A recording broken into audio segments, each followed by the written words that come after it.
বাপ ভালো আছো? হ্যাঁ মা ভালো আছি। বাপ দাঁড়িয়ে থাকলে যে, বসো না। না মা বসবো না, তুমি মায়ের সাথে গল্প করো, আমি একটু আসছি।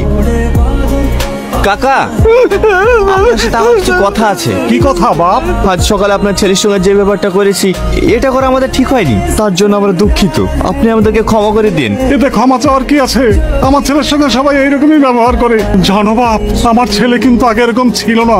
আমি ওটাই জানতে এসেছি কাকা। আজ সকালে আমার স্ত্রীকে আপনি কি বলতে যাচ্ছিলেন? না না, আমিও কথা বলতে পারবো না। আমি চাইনি তোমাদের স্বামী স্ত্রীর মধ্যে ঝামেলা হোক। কোনো অশান্তি হবে না কাকা, আপনি বলুন। তাহলে শোনো, বিয়ের আগে তোমার স্ত্রী এই ঘাট দিয়ে প্রতিদিন পার হতো।